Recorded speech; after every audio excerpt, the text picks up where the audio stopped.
Hey guys, well, welcome back. This is the Neewer boom arm, and today I'm going to try and mount it on here for overhead shots, and here's why. Okay, so this is my studio.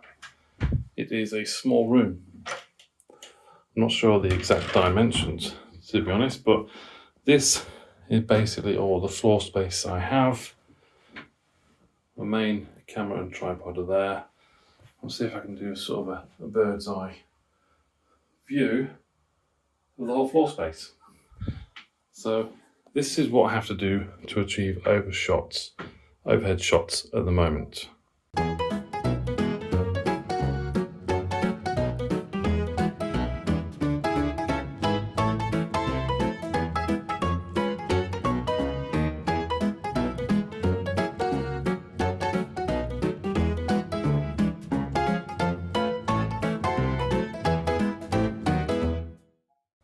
So that's how I normally achieve an overhead shot. Now, it works well. The K&F Concept tripod, it does its job. That's what it's sort of designed to do. It takes up a lot of leg room under here, and it's just a little bit awkward sometimes. So I'm now looking for a permanent solution where I'm going to install a bracket up around here to boom out and point down. And that's what we're going to try and do today.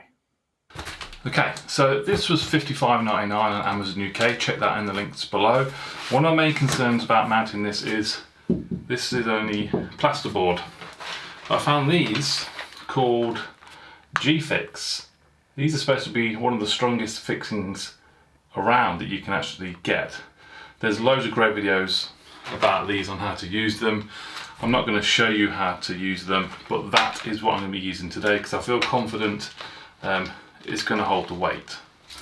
Let's open up this bad boy.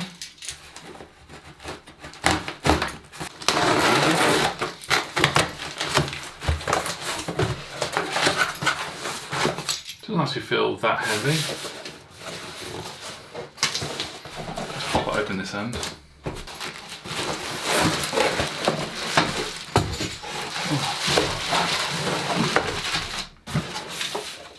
Bit of paper in there. Get help through our support portal. Little QR code thing there. What does that drop? Oh right, okay.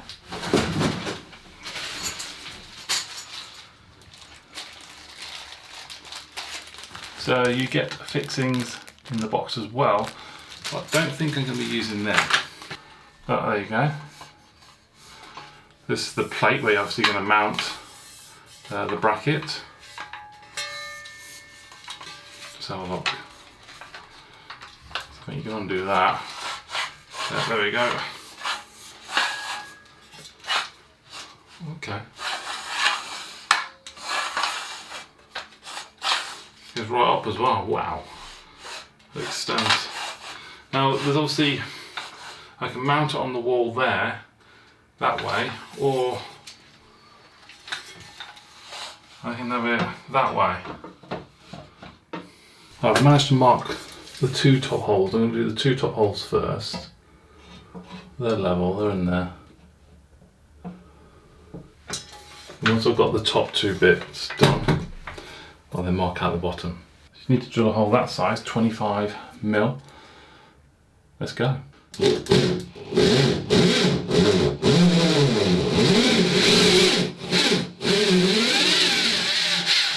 actually a solid wall behind that actually. I've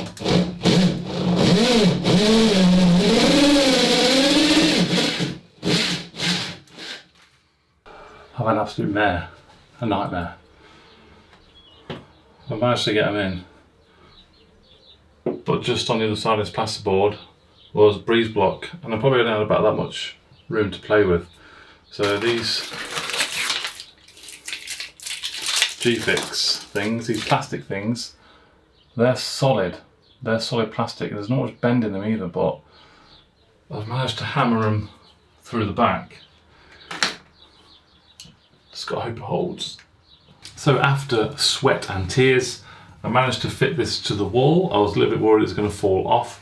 I had a bit of issues getting the actual Geefix fittings in there, because once I drilled through the wall with the 25mm, there's a breeze block wall right next to it. So I probably had that much space to shove this hard plastic fixing in the back. So I had to use a bit of force and a hammer, but they're all in there and it does feel secure, so I'm happy about that. So one of the great things I like about this is it does fold away. You can sort of, that's pretty much it. But obviously when you want to use it, you can swing it back around. Let's undo this. It's coming down here now. Push it out. So you can see that, look. Obviously I can't go any further than that upwards because I've got that in the way there. But I can drop it all the way down as well, lower the table. Drop all the way down if you wanted to. Yeah.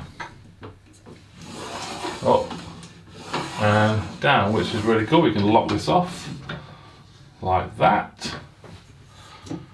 Push it that way. Pull it that way. So you've got quite a lot of stuff to play with there. Then you have this knob here, and that extends out. It extends out to around 130 centimeters. Have a look at the listing. Wow. Let's twist you around, bring you around here, look. Let's get it ultra wide. So there, that's it fully extended. 130 centimeters, you can lock that off. And you can undo this, and this is what you get on here, look. Ah. Let's focus on that, please, yeah. So you have that end thread and that end as well. I can't remember the exact sizes, I can't remember off the top of my head. So you can mount a ball head, which I do, or you can mount it straight directly to a camera if you want to. Yeah, so you can pop that in there like that, tighten it up. So you can mount the camera directly to that. You can also undo this, and you can also twist it so you can have the camera up there, or the lights, whatever you want to fit. Just bring it near so you can see it a little bit better. So for this demonstration, I'm going to pop this like that. I'm going to put that one in there like that, tighten it up. Okay, and on there I'm going to put a ball head. So I have this ball head here. To say K&F Concept ball head. I'm going to twist that on there.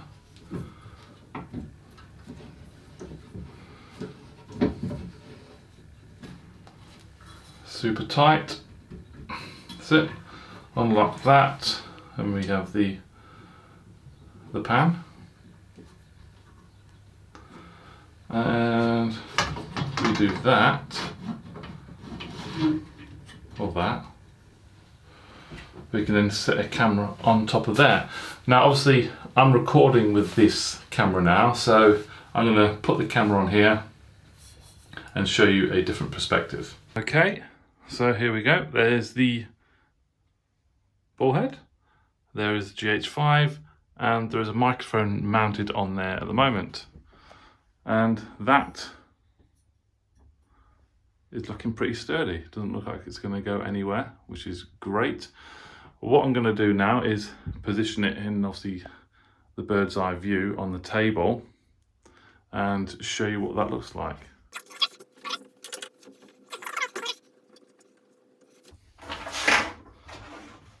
So obviously I don't need to have it far out there, I can have it right in here. And pointing down like that, and tighten that off.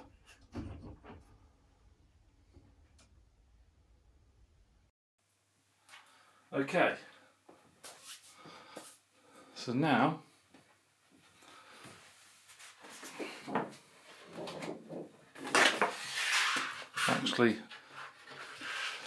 get this actually set up like I was actually doing a video now. So I think we need to be like that. Ball head needs to come like that. And then need to zoom in. Position my paper.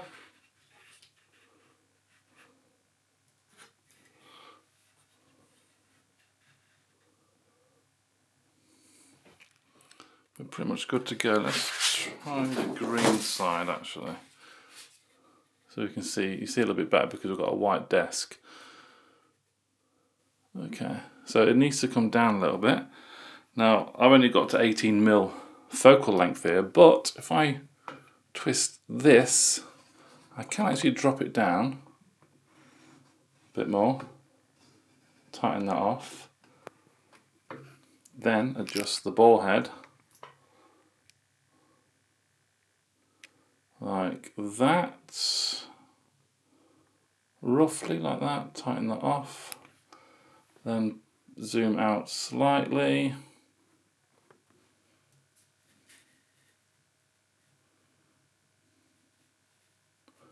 I think we're nearly there. Obviously I don't want any white patches anywhere.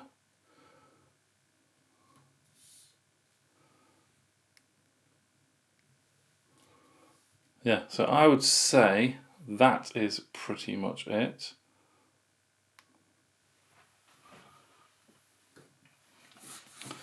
I then have my phone here. That's looking good.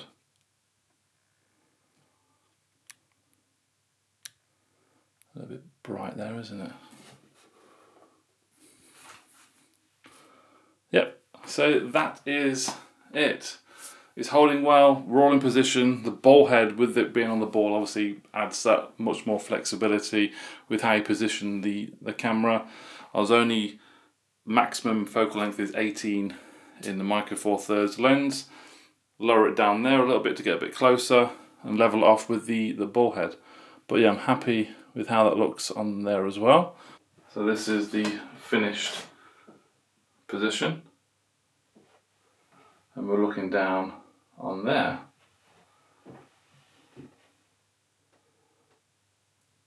Ball head is secure, the boom arm is secure as well, there's no wobble.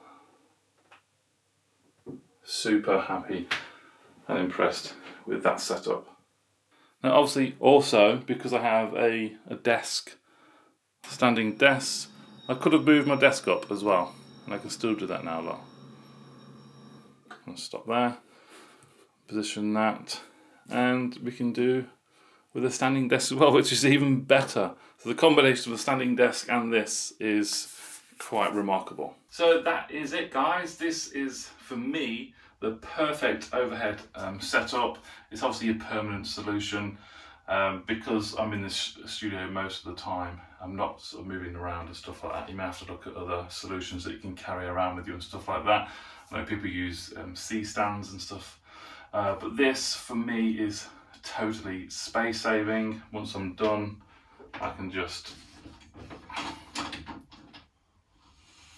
even with the camera on, I haven't tried this yet, fold it away like that. Yeah, so it's a fantastic piece of kit. I absolutely love it. I personally would take it off there though, because I wouldn't like to, just in case. But yeah, thank you very much for watching, guys. If there's any questions, then pop them down below. Give the video a thumbs up, and if you enjoyed this, subscribe, and I'll see you soon. Bye bye.